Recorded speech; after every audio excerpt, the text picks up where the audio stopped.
kita coba bangun satu solusi teknologi yang kita sebut dengan medical record, electronic medical record. So kita nggak kayak teman-teman yang mungkin di Halodoc, they do telemedicine, atau mungkin teman-teman di let's say they do medicine delivery atau lain-lain. Nah, kita lebih spesifik fokus di digitization process of the healthcare facilities, which is hospitals, clinics, pharmaceuticals, and so on. And we deliver with that medical record digital format.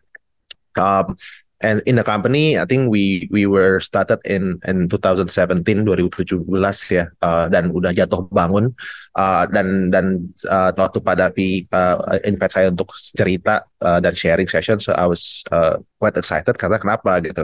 Banyak sekali teman-teman kita atau ya all those startup founders and entrepreneurs itu considering bahwa as a startup gitu company kita harus buru-buru nih fundraise, kita harus buru-buru jump to the next stage, harus buru-buru raise money and then flip the valuations and so on gitu ya.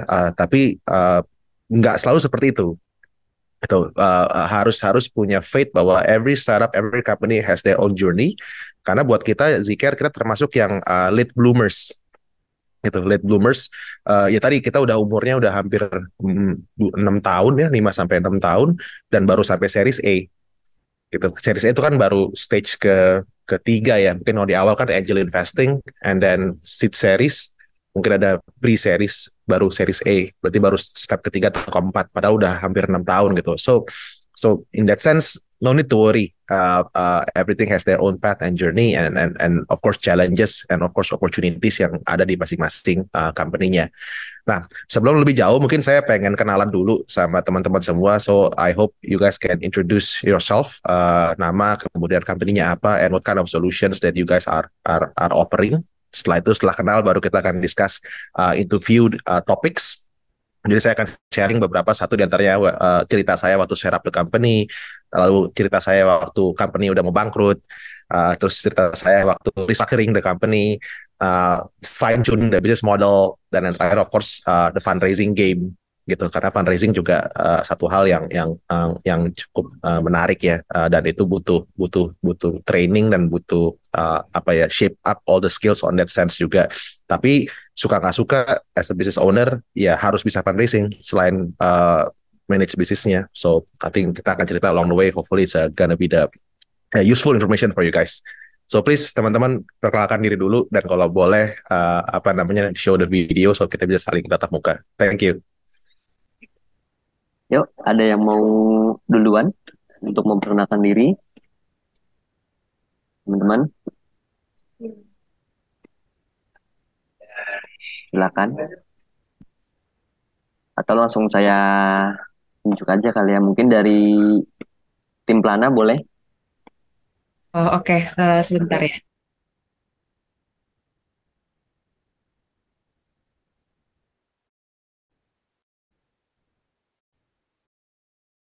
Oke, selamat pagi kakak-kakak dan yang ada di ruangan ini. Perkenalkan, nama saya Sarah. Saya selaku perwakilan dari Plastic for Nature pada pagi hari ini ikut untuk coaching pada pagi hari ini. Sedikit bercerita tentang Plana ya, berarti Kak ya? Atau diri sendiri? Ya boleh, some short notes about the company. Oke, jadi Plastic for Nature itu adalah sebuah perusahaan di mana kita bergerak dalam pengolahan sampah plastik dan juga gabah padi menjadi produk jadi, yaitu decking gitu ya. Jadi memang kita fokusnya adalah untuk memproduksi barang plastik tersebut untuk dapat digunakan kembali oleh kita gitu. Nah, saat ini kita juga bergerak dalam campaign di sosial media kita, di mana kita punya 3 value nih Kak, di mana kita mau menyelamatkan bumi dari sampah plastik. Yang kedua, untuk menjaga sustainability di bidang membantu petani. Karena kan kita ketahui ya kalau saat ini petani itu kalau misalnya gabah padinya itu kadang-kadang terbuang atau bahkan tidak bernilai. Nah, di sini kita sebagai Plana berusaha untuk menyelesaikan permasalahan tersebut dengan kita menggunakan gabah padi tersebut untuk diolah menjadi bahan jadi gitu. Selain itu kita juga dengan gerakan-gerakan yang kita punya, kita bergerak untuk mengurangi deforestasi gitu, dimana kan produk kita ini sebenarnya adalah decking gitu ya. Jadi kita mensubstitut penggunaan kayu menjadi produk yang kita punya gitu. Okay. Jadi Yaps, dan kita gerakannya saat ini selain di website, sosial media, dan ada produk jadinya juga gitu. So, ya senang berkenalan dengan kakak-kakak di sini Ya, dan semoga hari ini kita bisa dapat insight yang baru juga. Terima oke. kasih. Thank you. Interesting. Mungkin next ada yang mau introduce lagi. Tapi again, the Plana thing, I think it's hot at the moment. The recycling company, what they call climate tech company and so on. So harusnya bisa banyak opportunity untuk bisa dipush ya at this time being. Yang lain? Okay. Mungkin yang lain, kita langsung dari Koko Fine boleh? Baik, terima kasih. Ya. Ya, mohon izin perkenalkan, nama saya Sidik Lanang ya, biasa dipanggil Sidik, dari tim Kokoven atau pengawet alami yang dibuat dari limbah air kelapa. Jadi kalau misalkan Pak Jody ini zikir bergerak di bidang teknologi kesehatan gitu ya Pak ya. Kami juga ini awal mulanya dari ini Pak, apa namanya tuh, kesadaran akan kesehatan. Karena memang makin marak nih Pak peredaran pengawet bahan kimia berbahaya Pak di pasaran kayak formalin, boraks begitu. Nah, kami di sini membuat suatu produk pengawet alami dari limbah air kelapa Pak. Gitu sebagai pengganti formalin. Jadi fungsinya itu untuk mengawetkan makanan, untuk menambah jangka penyimpanan begitu Pak. Kurang lebih seperti itu. Oh, nice. Itu juga it's impact kind of thing lah ya, biar lebih sehat dan lain-lain. Good. Ada lagi yang lain? Kalau enggak, saya mau coba start exploring things yang mungkin saya bisa sharing ke teman-teman semua. Masih ada 2 tim lagi Pak Jody. Oke, silakan. Dari Archie mungkin? Halo Kak. Ya, halo. Ya, perkenalkan nama saya Fatia, perwakilan dari Archie Biotech. Ini our innovation itu ada plaster atau plastic degradation eating bacteria. Jadi kita mendegradasi sampah plastik menggunakan bakteri. Oke. Nice. Berarti mirip-mirip Plana lah ya, some climate kind of approach business, which is good. Bumi kita membutuhkan banyak bantuan itu untuk bisa preserve the thing. Ada lagi yang lain? Mungkin dari Ijo untuk satu lagi. Tim dari Ijo. Oke. Nggak apa-apa. So kita mulai aja. Mulai aja ya. Ya, thank you. So mungkin saya mau sharing sedikit mengenai perjalanan saya ya. Dan I hope kalian bisa belajar dari kesalahan kita. So kita cukup beruntung bahwa we did a lot of mistakes at the beginning. So that's why ketika kita ada di sini, mudah-mudahan kita tidak mengulangi kesalahan yang sama gitu. Apa sih kesalahan yang paling sering didapatkan ataupun dilakukan oleh para founders di early stage, bahwa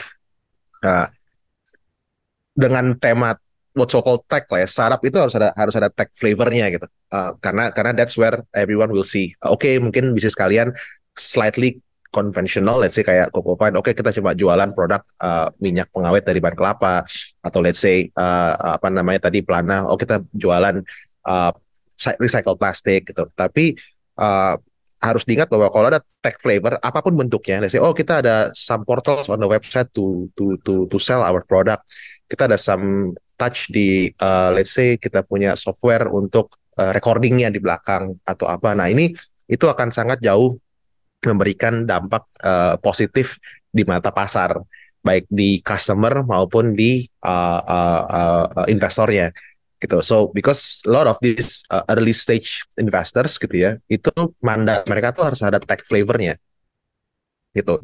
Jadi coba dipikirin supaya ada flavor tech meskipun bisnisnya konvensional gitu. Itu ya pertama. Cuma yang mesti diingat gitu, kadang-kadang kalau kita punya partner CTO gitu ya, atau founder kita yang memang engineering background-nya, itu bahayanya ketika udah masuk ke ranah tech, itu mereka seringkali lupa gitu.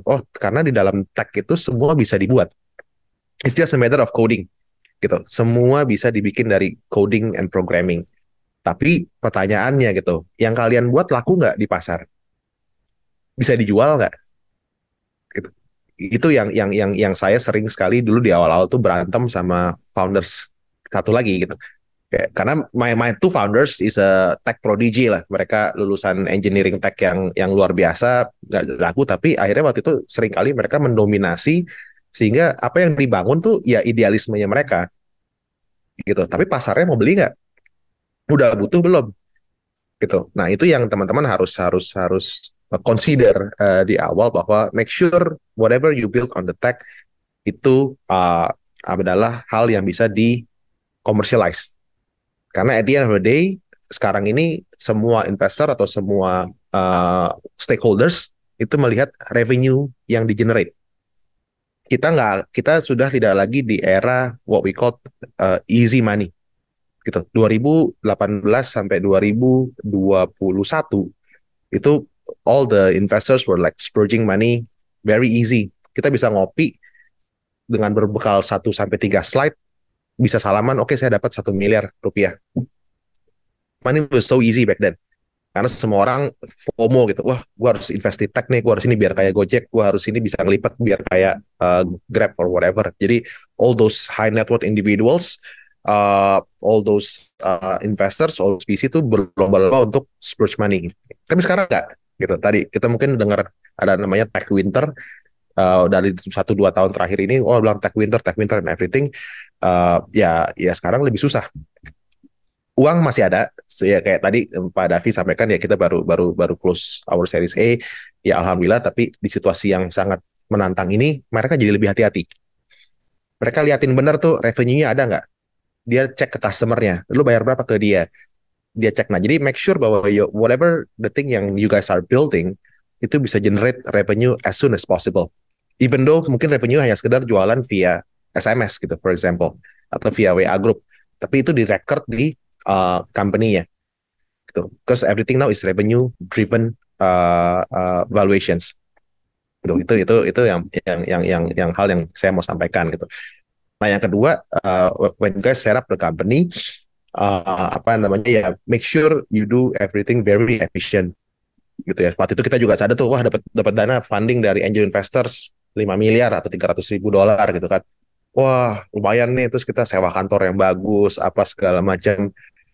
Akhirnya uangnya habis lagi, dan uangnya habis bukan buat hal-hal yang optimize the business tadi. Nah, so spend wisely, itu will be my second tip gitu. Nah yang ketiga yang juga kadang-kadang teman-teman early stage founders itu nggak serta-merta langsung merasakan kebutuhannya adalah, kalau kalian dapat dana investasi mungkin let's say 1 miliaran rupiah ke atas gitu, segeralah set up holding company di Singapura. Pertanyaan kenapa kok harus setup segera, dan itu biayanya lumayan, sekitar 100 juta lah untuk setup holding company di Singapura. Itu udah rumus baku gitu. Itu satu hal yang tidak perlu dipertanyakan, karena waktu itu saya juga tanya ke one of my investors, dia bilang waktu itu, ini saya kasih kamu 150.000 sekitar 2M, tolong 10.000-nya segera di setup company di Singapura, sisanya saya transfer nantinya ke sana. Terus saya bilang, ngapain, saya nggak bisa gitu. Ya itu you don't ask, because there is no early stage investor money will come directly to Indonesian bank account. There is no certainty and there is no legal protection for us. Gitu. Nah ini jadi satu hal yang sangat penting, sehingga kalau bicara most of the startup tech company pasti pemilikan sahamnya tuh 99,99% itu dimiliki oleh perusahaan di Singapura, 0,01%-nya dimiliki oleh si main foundernya. Misalkan untuk Plana gitu, nanti misalkan PT Plana Indonesia, ada sebuah PT di Indonesia yang sahamnya dimiliki 99,99% mungkin Plana Singapura Pte Ltd, dan mungkin 0,01%-nya dimiliki oleh Mbak Sarah. So that's how the structure works. Gitu. Itu yang harus segera ketika terima funding 1 miliar ke atas, tesnya setup itu. Itu akan mempermudah kalian untuk fundraising on the next thing ya. Gitu. Karena fundraising ini bisa datang dari banyak kalangan ya. Even kita punya pengalaman just nudge on LinkedIn, halo apa kabar gitu, kamu minat nggak dengan ini kita, terus oh ya itu orang di Amerika nggak pernah ketemu, terus ketika oke, gue minat nih, punya holding Singapura nggak, oh punya, yaudah saya kirim 100.000 sekarang, let's sign the terms and we send. Nah, hal-hal begini nggak akan terjadi kalau we stay on the local entity. So that's not point number 2 ya. Poin yang ketiga, again mungkin saya masuk ke bisnis. Sebelum masuk ke sana mungkin saya tanya dulu ya, ada pertanyaan sebelum saya masuk ke topik yang lain, mungkin takut nanti kebanyakan jadi bingung. Mungkin saya tadi poin yang pertama ya, set up the company, making sure it's revenue based, making sure it's a tech enable business, dan yang ketiga making sure bahwa on the set up the company harus Singapore based gitu. Mungkin teman-teman ada yang mau nanya dulu sebelum saya lanjut ke topik selanjutnya.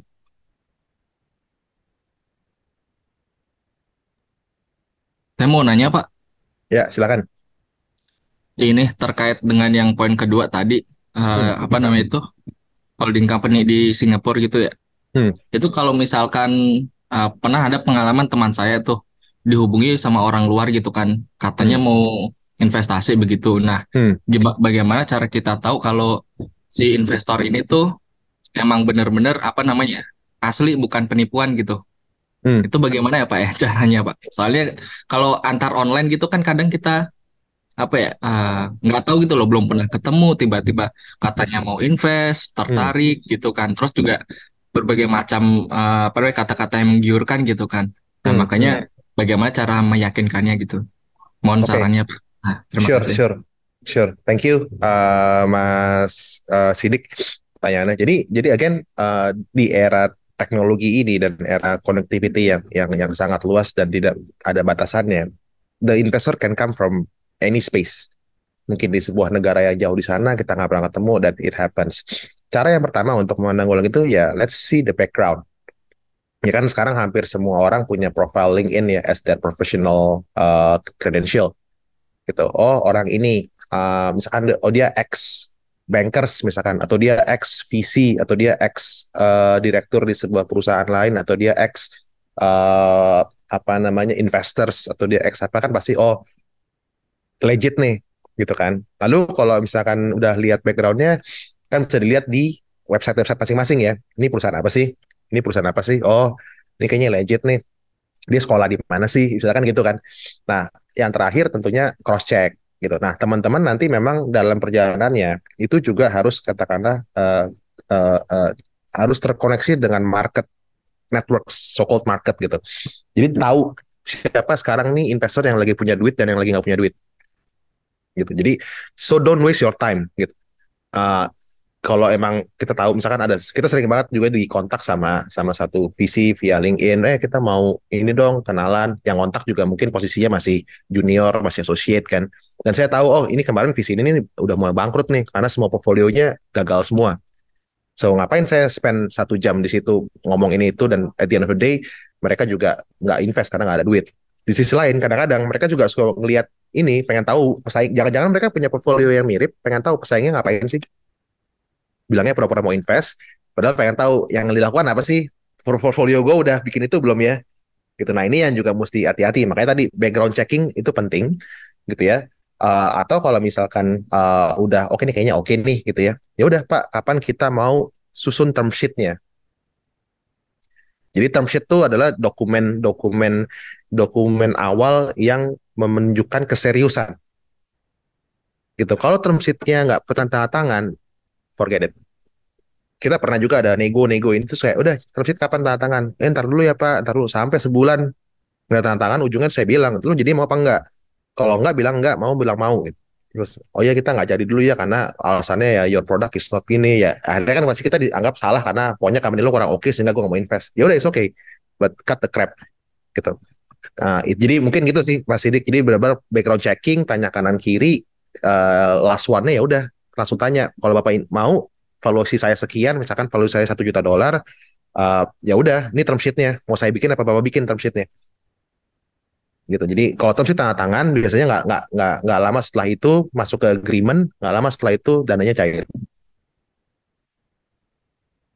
gitu kurang lebih. Baik, terima kasih Pak. Siap. Oke, ada lagi pertanyaan sebelum saya lanjut? Saya Mas Jody ada pertanyaan. Saya Siti dari Kokofine. Ya. Salam kenal. Ya, kan sedikit ini juga ya, kan kami kalau kami tuh Kokofine so far yang kami baru kerjakan itu memang masih apa ya, kayak mencari hibah seperti itu, dan kami belum kayak actively reach out to the investor untuk mau nggak nginvest di perusahaan kami gitu-gitu kan, masih memang masih belum ke sana gitu kan arahnya. Ya.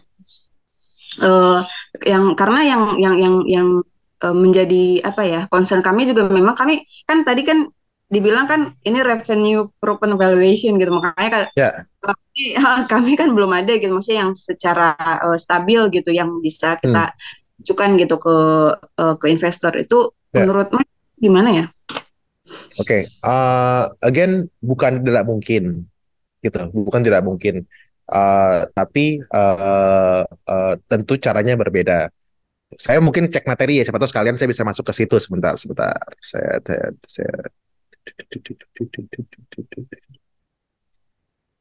bentar ya.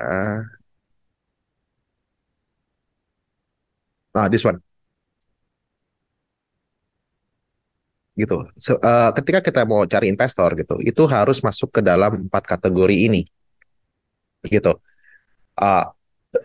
Memiliki story yang sangat baik. Story itu artinya, let's say kalau tadi Cocovine lah gitu, saya akan bilang ke investor, gue tuh company gue menciptakan organic pengawet, nanti bahasa Inggrisnya kita carilah apalah gitu. Oke. Kenapa gitu? Karena lo tahu nggak sih, misalkan 90% makanan di dunia ini itu diawetkan menggunakan bahan kimia gitu, yang mana itu akan menimbulkan sakit kanker misalkan. Nah, dengan barang gue ini, maka kita bisa menyelamatkan beberapa orang dan bisa membuat ini lebih sehat atau apa. That kind of story, naratif yang harus dibuild. Tuh, meskipun traction-nya nggak ada. Kan traction kan revenue kan? Ya kan? Nah, kalau story-nya bagus, tapi bad traction, masih ada chance buat dapat. Yang paling parah, jangan sampai kejadian itu adalah udah nggak ada story, nggak ada revenue lagi. Gitu. Kalau story-nya so-so, gitu ya, kalau story-nya so-so, tapi revenue-nya oke, orang masih mau. Wah, oke juga nih. Masa baru gini doang udah bisa omset setahun 3 miliar. Wah, lumayan nih, not bad nih. It's a good business. Meskipun mungkin foundernya ya masih belum di shape lah gitu kan. Nanti mereka akan shape bareng-bareng. So ini konsep penting tuh. Kalau tadi pertanyaan tadi mudah-mudahan menjawab bahwa gimana sih gitu. Harus punya story yang sangat baik dan harus punya tractions. Idealnya masuk di sini. Good story and good traction. Gitu. Kalau saya, Zikir, sebenarnya saya masuk di good story sama bad traction. Karena tadi kita jualannya nggak gampang, tapi alhamdulillah kita saat ini dengan adanya kemarin undang-undang kesehatan, kita menjadi salah satu produk yang wajib dipakai dalam 3 tahun ke depan. So we have that story. Nah, itu yang harus dipertimbangkan. Semoga ini, nah, tinggal nanti teman-teman founders ya di-assess di internal. Kita story-nya mau apa nih? Gitu. Kira-kira gitu sih. Semoga menjawab. Ada pertanyaan lain?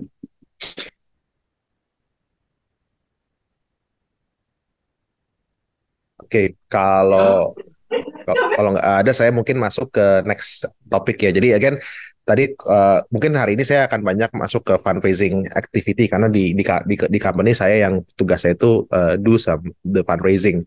Nah, mungkin saya akan bahas sedikit dari awal ya, satu-satu ya, bahwa oke. Nah, jadi satu yang mesti diingat, fundraising itu it's a brutal activity, nggak enak. Tiap ketemu ditolak, dibilang jelek lah, dibilang inilah, udah gitu yang ngomong itu kadang-kadang anak baru lulus kuliah jadi perusahaan investasi, terus bilang perusahaan lu jelek, gue nggak mau invest. Kadang kita ngebatin dong, ya emang lu udah buat apa? Gitu, lu udah pernah bisnis apa? Kan gitu kan, lu bisa-bisa aja bilang perusahaan gue jelek, tapi ya well, it is what it is. Kita harus terima. So it's a brutal thing. Mentalnya harus disiapin.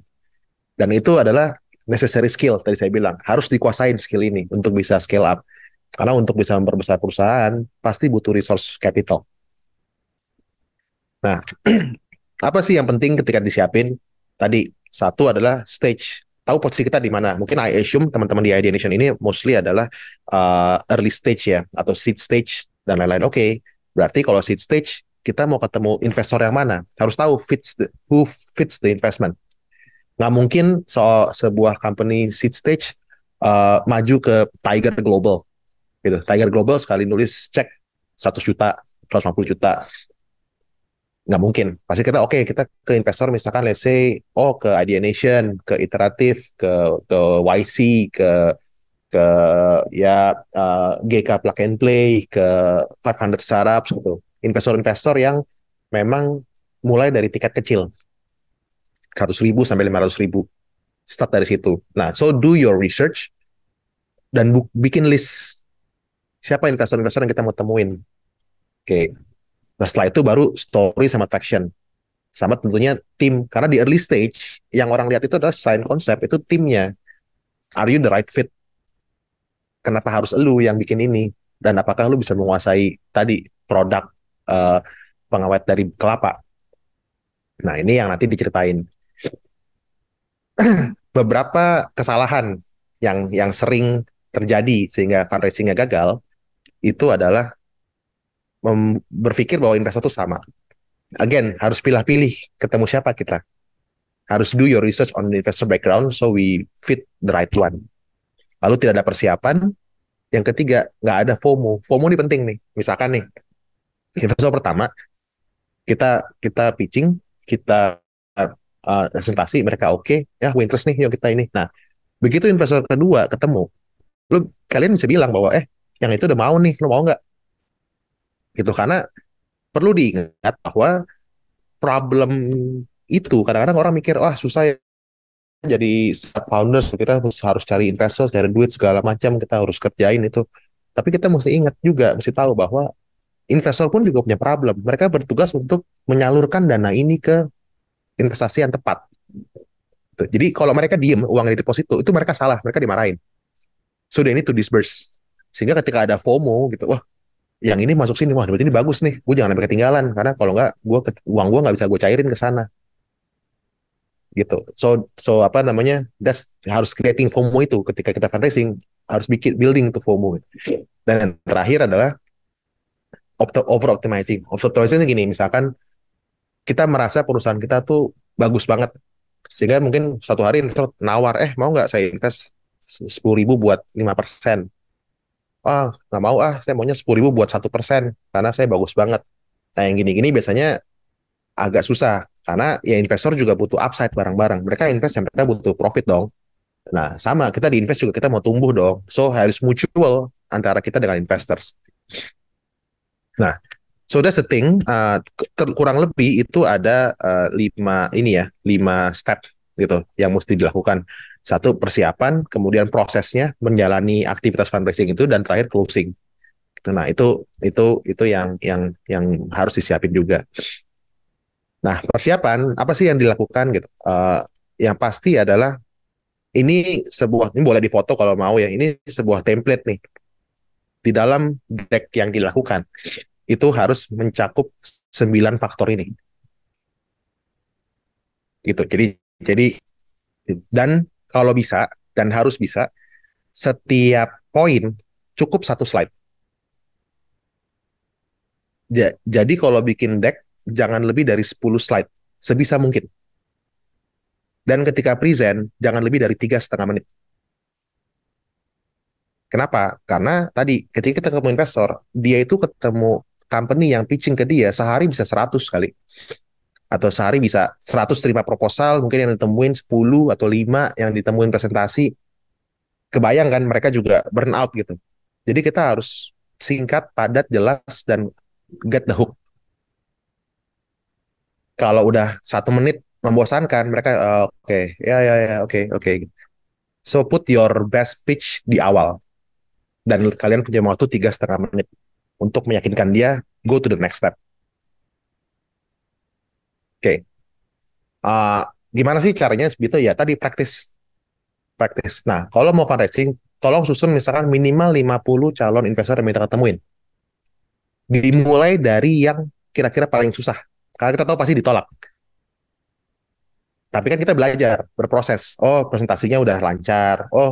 Tanya jawabnya apa sih yang ditanyain? Jawabannya gimana? oh ini apa, sehingga ketika udah jago ketemulah ke mungkin investor ke-30, udah jago nih kita presentasinya nih, akhirnya dapat. Nah tadi masuk ke sini ya, tadi jangan lupa story is a very important. Revenue kecil nggak apa-apa, story-nya harus harus wow lah. Nah, kemudian apa sih prosesnya, ya banyak lah, kita bisa online meeting, kita bisa email, kita bisa coffee meeting, bisa apa semua. Jadi ya do all those process accordingly. Dan founders harus juggle nih antara manage business sama fundraising. Jadi hari-hari kalian akan sangat sangat sangat tight dengan dua hal ini. Tadi kemudian create urgency, FOMO nih, kadang-kadang mereka tanya, berapa timeline-nya kapan? Oh, kita 2 bulan lagi mau close. Lu mau masuk sekarang atau ntar ketinggalan? Nah, ini yang mesti di setup juga. So that's something gitu ya. Dan apa namanya, harus in parallel. Itu paralel artinya jangan kayak saya ketemu satu dulu deh, investor A. Kalau ditolak saya baru ketemu investor B. Ntar kalau ditolak saya nggak bisa. Semua berjalan simultaneously. Karena kita nggak tahu siapa yang mau. Dan tadi, kalau semuanya berjalan, ini kan mereka saling ngobrol nih, kadang-kadang. Jadi FOMO, lo juga lihat kemarin Coco Fine, iya bagus tuh ya, iya, lo masuk nggak? Gue masuk deh. Gitu. Jadi lo berapa, gue berapa. Gitu. Kalau begini kan, jadi mereka nggak FOMO nih, karena gue tahu nih tolak, baru next lagi, tolak, baru next lagi. Gitu. Nah, ini harus berjalan bersamaan semuanya. Gitu. Mungkin itu dulu sih, nanti I will be happy to sharing the file ke Mas Davi dan Mas Kavi untuk di-share ke teman-teman semua gitu. Ada pertanyaan?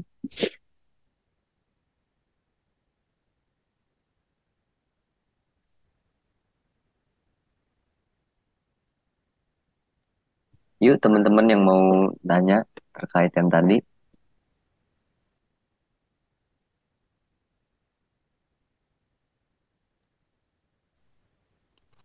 Ya, Mas Jody. Ya.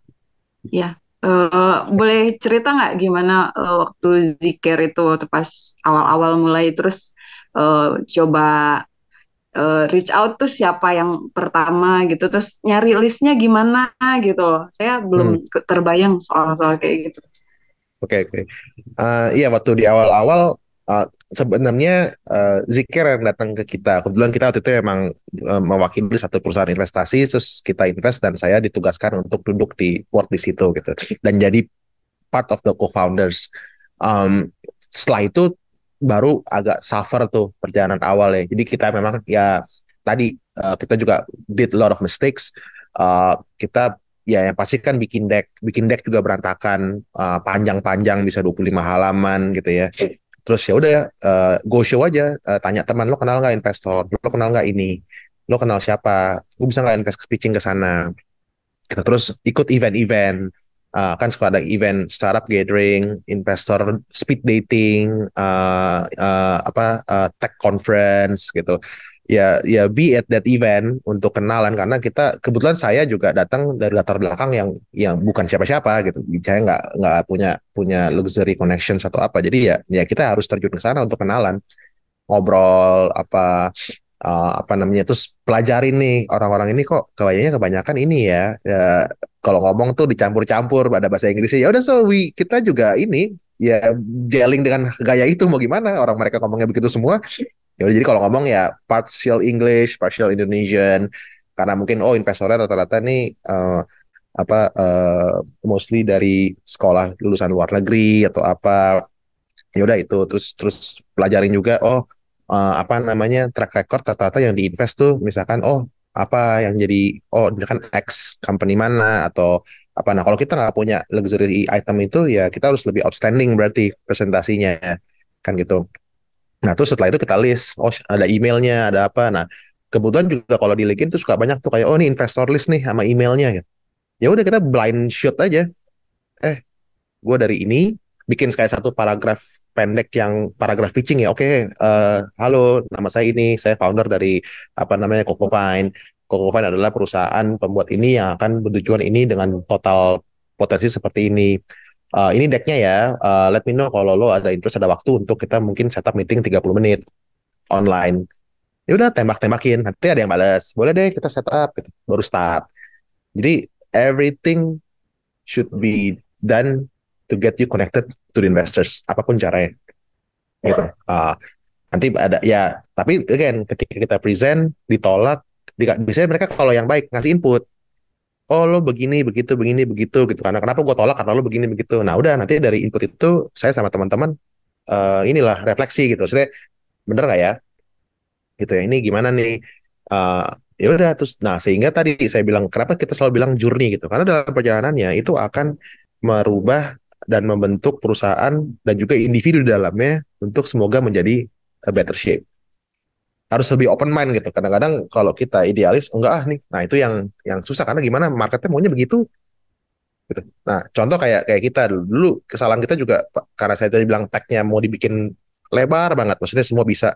Kita waktu itu soalnya baru di awal aja kita udah mikir, oh we will be the healthcare super apps. Kita bisa begini, begini, begini, begini, begini gitu kan. Jadi waktu di present, Pak, saya makan begini, begini, begini, begini, begini, potensinya bagus, ini apa semua, saya akan begini. Dia coba bilang, yakin lo, pilih aja satu, buktiin. Baru deh lo bisa bikin super apps. Jadi fokus sama satu bisnis dulu di awal, karena kan kalian stage kan. So I will building this. Ini yang gue jago. Nanti kalau udah gede mau lompat kemana itu gampang. Tapi jangan di awal udah diomongin semua. Nah, those kind of things yang kita harus harus apa ya, harus lakukan.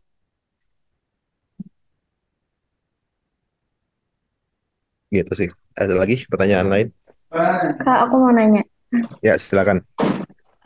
Kalau ada ini nggak sih Kak, trip atau tip khusus gitu buat investor biar mau investasi ke kita itu kayak gimana gitu? Ya tadi harus punya story yang kuat dan performance yang baik gitu. Kalau nggak minimal salah satu dari itu. Itu karena investor dia akan invest ketika wah nih dia berasumsi bahwa oh bagus nih, kayaknya bakal gede nih, story-nya bagus banget. Ya udah, gue masuk. Atau tadi sebenarnya biasa aja company-nya, tapi performance-nya, wah omsetnya gede juga ya, gitu. Gue invest deh. Nah seperti itu yang dilakukan sih. Jadi harus bangun. Dan akan share the file sih, nanti bisa Mas Kavi, Mas Davi ingetin saya kirim filenya buat teman-teman, jadi bisa jadi bahan materi. Ya di situ ada banyak step-step gimana sih fundraising yang benar gitu. Dan yang terakhir praktis. Saya bisa ngomong gini karena udah ketemu ratusan investor gitu, jadi tahu udah biasa lah. Oke presentasi gini gini gini gini gini gini, terus sudah gitu. Dan mereka kan nanyanya rata-rata diulang-ulang. Oh, how's your challenges on the ground gitu. Kenapa kok ini nggak ini? Jadi kita bisa jawab, dan jawablah dengan yakin. Jadi ketika ditanya jangan kita ragu gitu. Meskipun itu bohong tanda kutip, it's okay, hajar aja. Misalkan kayak bohong tuh bukan bohong kayak kita tahu tuh, ini kayaknya susah sih sebenarnya untuk lesson gini ya, kalau saya nih user adoptionnya susah nggak ya, dokter susah nggak ya gitu. Oh enggak, kok gampang, dokter sekarang tuh yang muda-muda tuh udah tech savvy dan mereka emang mengenai, padahal di lapangan susah payah karena dokter itu adalah pihak yang paling susah diajarin hal baru karena mereka udah terlalu pintar. Tapi kita nggak boleh bilang itu kan, aduh dokternya susah nih makainya nih, gini gini gini gini, tapi kita ngajarin sampai saya taruh orang di situ buat ngajarin dia untuk pakai alat saya gitu kan. Itu kan oh berarti kalau nggak scalable dong. Kalau satu dokter aja susah banget pakainya. Ya jangan ceritain lah, ceritain yang bagus-bagusnya doang ke sana. Kira-kira gitu sih, karena mereka itu yang mau mereka dengar. Gitu kira-kira. Ada lagi? Pak mau nanya lagi boleh Pak? Ya silakan. Oh itu Mbak Lia mau nanya. Mbak Lia dulu deh, nggak apa-apa. Gak apa-apa, masnya dulu. Udah nanggung. Apa ya? Iya, mau nanya Pak. Kan saya pernah dengar tuh kalau misalkan investor tuh kan ada yang apa sharing profit atau enggak sharing saham. Nah itu kira-kira kalau untuk kita nih sebagai pelaku bisnis, kira-kira tuh baiknya gimana ya? Soalnya kami kan belum berpengalaman gitu dapat investor gitu kan. Gimana saat sharing profit, gimana saat sharing saham gitu. Oke. Kalau investor yang sharing profit itu biasanya investor-investor konvensional gitu. Artinya kan dia sebenarnya kayak minjemin duit gitu. Kalau nggak profit gimana? gitu. Biasanya nanti dikejar, balikin modal gue, kan gitu. Jadi sebenarnya mereka lebih ke investor debt gitu atau utang. Jadi memang investor itu ada dua, ada equity, ada debt. Ada yang di-combine, convertible debt gitu kan. Nah, sebisa mungkin di awal carilah yang equity, yang saham. Sama-sama nanggung risiko gitu. Investor juga harus bear the risk gitu. Kalau gue berhasil kita panen, kalau gue gagal ya udah sama-sama gagal. Toh gue udah kerja keras buat ini berhasil kan gitu kan. Nah, jadi mungkin ke situ arahnya supaya kita juga ya kalau dia punya equity di dalam, dia akan mikirin bisnis lu tuh gimana sih, sini gue bantuin deh. Gue pikirin nih, oh gue kenal nih sama customer yang bisa beli barang lu. Karena dia udah terlanjur punya saham kan, dia pengen sahamnya naik dong. Nah, kalau yang utang tadi yang bagi hasil, ini gue duit, lo pakai gue gak peduli. Yang penting store ke gue profitnya berapa, kan gitu kan. Jadi akhirnya as a company early stage ya kita jadi nggak ada value add yang lain gitu. Nah mungkin kalau udah besar baru kita cari yang share profit, karena saya udah tahu kok bisnis model saya begini, saya tahu saya jualan kemana, saya cuma butuh modal kerja gitu kan. Jadi pakailah yang sharing profit. Nah jadi saran saya untuk early stage mungkin yang equity atau pindah saham lebih baik, tinggal bicara berapa persen sahamnya. Nah itu kan negosiasi tadi berdasarkan valuasi perusahaannya gitu. Berarti di awal tuh harus ada perjanjian nggak sih, Pak? Oh, semua lengkap, set semua lengkap perjanjiannya. Bahkan kalau udah seri E perjanjiannya udah perjanjian-perjanjian yang kompleks, kita bisa pakai lawyer lah apa segala macam. Kalau di awal mungkin cukup pakai tadi term sheet sama perjanjian bilateral. Gitu. Tapi kalau udah masuk ke stage yang selanjutnya, ya itu kita lawyernya aja ada dua kemarin, dua pihak ya, dua law firm ya. Dari kita pakai lawyer, dari mereka pakai lawyer gitu. Jadi karena memang dokumen legalnya kompleks. Baik, Pak. Terima kasih, Pak. Siap. Ada lagi? Halo Mas Jody, salam kenal. Saya Salam Lia, kenal. perwakilan dari Arci Biotek. Saya mau Ya. tanya, ketika untuk kita pitching di depan investor itu, yang lebih banyak kita bicarakan dari segi bisnis dan revenue-nya atau dari segi perusahaan dan inovasi yang kita buat? Oke. Sebisa mungkin berbicara di bisnis dan potensi besar di depan. Gitu. Jadi eh, saya bilang tadi bahwa mereka bukan researcher. They don't care what you invent. Bisa making business nggak? Gitu. Nah, seringkali banyak kesalahan startup company lain, ya tadi yang backgroundnya rata-rata engineer, mereka udah Pak, saya bisa bikin ini, wah ini saya apa namanya bagus banget, teknologi saya begini begini begini gitu. Oke, berapa revenue-nya? Nol.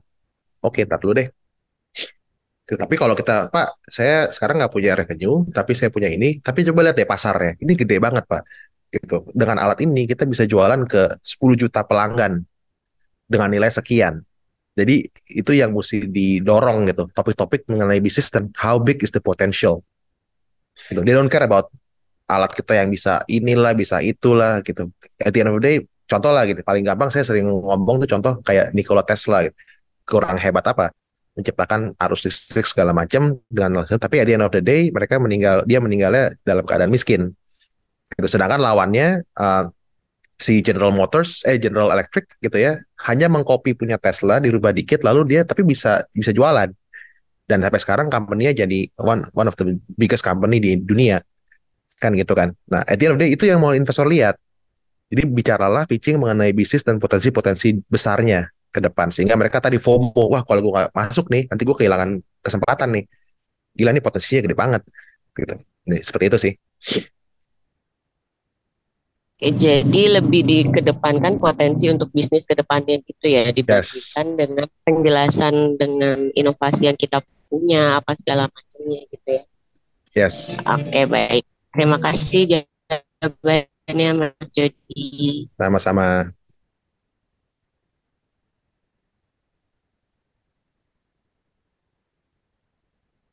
Ada lagi yang lain?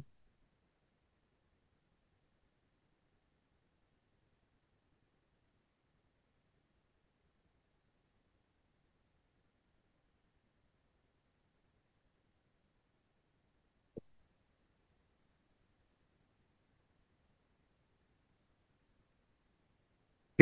Mungkin kalau nggak ada, saya sharing sedikit apa namanya ya again as a startup founders ke depan it's not gonna be easy, tapi it's an exciting journey. Jadi ya harus dijaga semangatnya, jangan gampang nyerah kalau banyak challenges karena every day is firefighting selalu dengan customer internal kita, belum nanti ngurusin orang-orang, ngurusin pegawai, ngurusin ini, ntar ada konflik antar pegawai lah, ada ini, ada itu. Jadi every day is firefighting.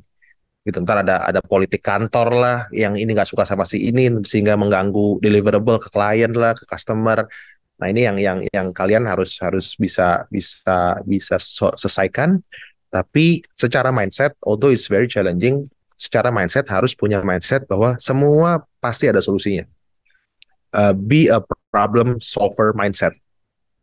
Gitu. Jadi jangan berlama-lama dengan problem dan konfliknya.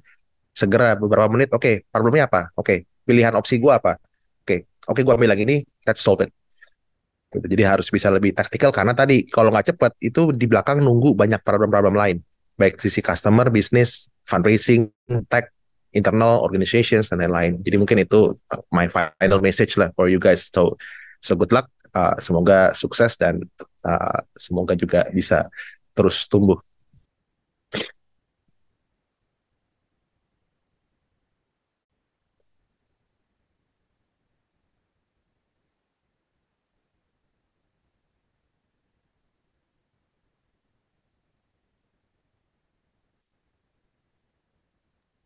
Udah selesai? Belum?